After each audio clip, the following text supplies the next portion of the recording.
Hey there, ho there, ho there. It's Jeff Cutter, Historical Diamond, with yet another Degrassi video in this week of reminders. So, as we all know, season 4 of Next Generation had the big things with the shooting and all that, and how it impacted everyone. But there were a lot of storylines that actually were in the Degrassi universe that did not have to do with the shooting and are on the back burner. So today's video will be based on that.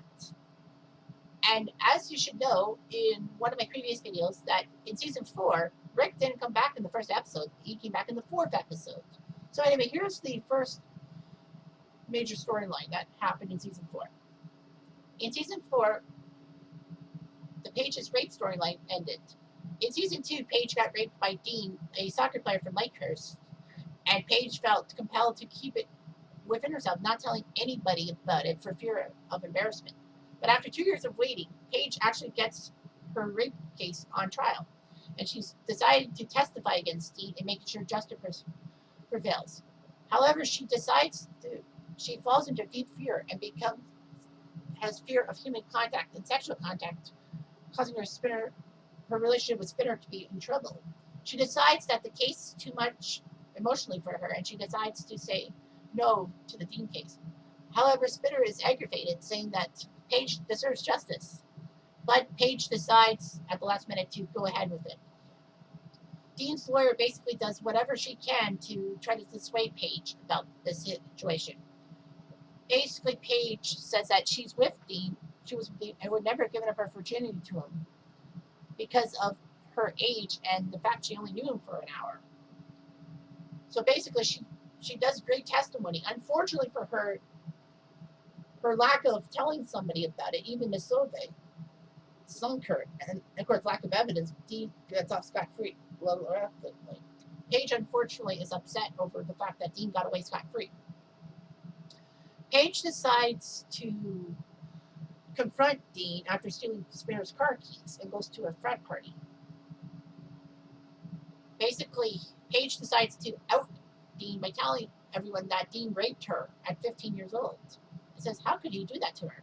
Dean admits that he raped her, and basically, if she wants to hook up again, call him. So basically, Dean doesn't like anyway. Paige decides to crash Spinner's car into Dean's for revenge. Spinner actually realizes that Paige is going too far and tries to help her out, but unfortunately, it falls flat, as Spinner basically is arrested for crashing his car into Dean's. He decides to take the rap for Paige, but Paige decides at the last minute to basically help Spinner out and tell the cops that she did it. She confronts Dean at the end of the courthouse and basically says that, I'm about to confess. That's what good people do when they do something wrong. Basically, she admits everything. She loses her license. She has to pay for Spinner's damage. And she actually asks Spinner to take her back. And on that note, let's go to Spinner and Manny, because Paige is trying to look for a job to pay Spinner back for the damages she caused, and she finds one at the movie theater with Alex. But Spinner actually ends up trying to help out at the school car wash and finds out he's attracted to Manny. Hazel confronts them, and Spinner doesn't do anything about it. Spinner decides to embarrass Paige in her job in front of people. Craig tells Spinner to leave her alone. Spinner says he's just jealous that he's just jealous because he's getting closer to Manny. Basically, Spinner and Craig fight in front of Manny. Paige decides to break up with Spinner because Spinner's just too jealous and something. That Paige actually gets fired because of the fight, but thankfully for her, Alex basically tells him that Craig and Spinner are jerks, and Paige gets her job back.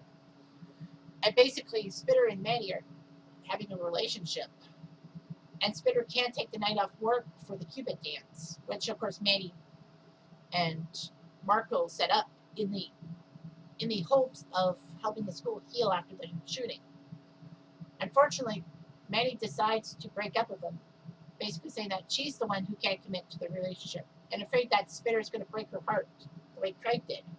All that. And then we get to the bipolarism of Craig, which is kind of related to the Joey health issue with Joey's health. Craig inherits $10,000 on his 16th birthday, and he actually wants to spend it. Well, Ashley wants to help him spend it. Craig learns that Joey actually ends up needing the money because Joey's business is failing, and he might have to sell his house. Basically, he's trying to sell his house, but nobody wants it or something. He has an open house. Craig actually is sick, and Craig actually finds out that his ex-girlfriend, Sydney, Joey's ex-girlfriend, Sydney, is a realtor, and Craig says, we need to help. I know that. Joey is speechless. And then Craig is just as sick, but is forced to go to school, mostly because Joey was upset about him calling Sydney and all that. Joey is actually embarrassed, and Craig actually tells Joey he decided to do the right thing because she would at least try to help him out. Joey realizes that Craig was trying to help, and he couldn't get mad at him. So basically, he apologizes to Sydney. And basically, Sydney says we can have a good relationship with an atmosphere of selling your house. So that's basically what he does. So basically, that's what they do. Caitlin finds out from Sydney that she's selling his house. And Caitlin, being a little jealous, decides to buy the house, buy Joey's house, and makes a good bid for it. Of course, they discuss the house sale, and unfortunately for them, there's a big problem because the school shooting happened, and Caitlin, as a reporter, has to be there. So Caitlin saves the house and all of that, and Joey's happy. So basically, Craig actually gets back together with Ashley in time for Ashley's dad's wedding. This is the main plot for Voices Carrie, the episode. And basically, Craig borrows Joey's credit card and decides to have a hotel room to get romantic with Ashley. And Ashley loses her virginity to him.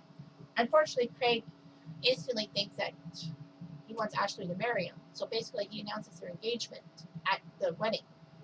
Unfortunately, his message is wrong. Ashley's parents are not happy with the fact that Craig did that.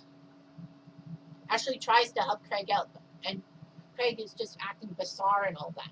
He trashes the hotel room, realizing that he can never be with Ashley.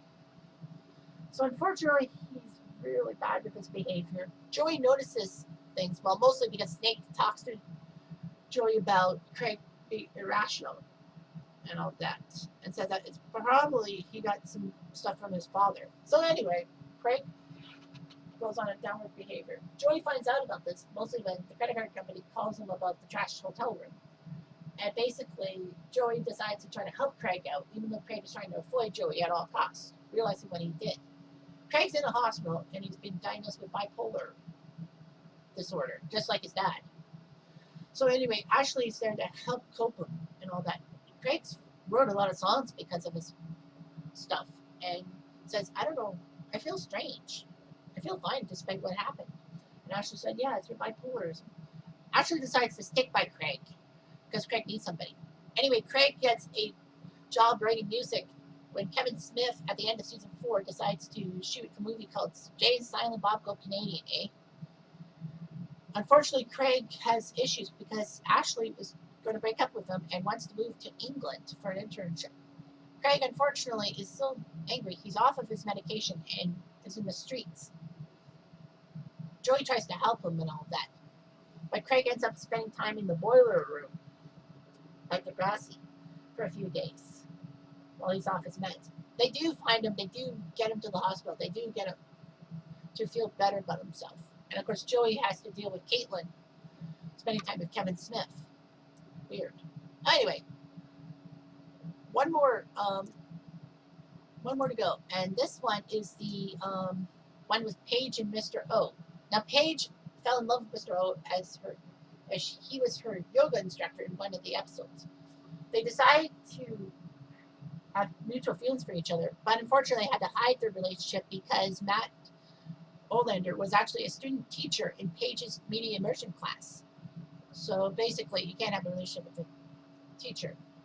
Maddie outs them when they're caught kissing. So basically, Matt tries to protect his job by saying Paige is a psycho and all that, but then realizes what Paige is going through and what Paige is willing to do to keep the relationship. So he basically tells her that it's okay, I'll take full responsibility. He's, of course, canned But Paige and Matt do see each other because they can openly see each other.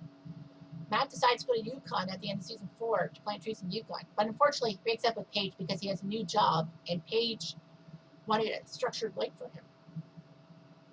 So anyway, Paige decides to. So Paige actually ends up in a confrontation with Mr. Simpson, Miss Hatzalakos, and Mr. Olander about the relationship because Simpson brought something to Hatzalakos' attention. So basically, Paige says that she was inappropriate with Mr. Olander, and I need to get out of class immediately. Snake says, but it's the only immediate immersion class in grade 11. You have to fail. You will fail. So I'll have to repeat it. Every grade 12 credit is taken Paige for university applications. Basically, that Paige might be in trouble for then I should transfer schools entirely. Ms. Hatzalakos said, it's impossible. It's May. You can't transfer so late. You'll fail entirely. You'll have to take grade 11 all over again. And Simpson's like, have you really thought this through? You should be set for university. And basically says, I'm not buying what she's selling. Anyway, anything I saw, then look too one-sided. And basically, Mr. Simpson was mad at Mr. O, saying that I trusted you with my kids, and my kids trusted you. And Mr. O's advisor said, students have feelings for their teachers. You take your feelings too far. We can help. And basically, Simpson's like, I can't watch this. Paige is like, I don't care if I fail. Can you finish this now? And Snake asks Miss Hatzalakos, what side are we on, students or teachers?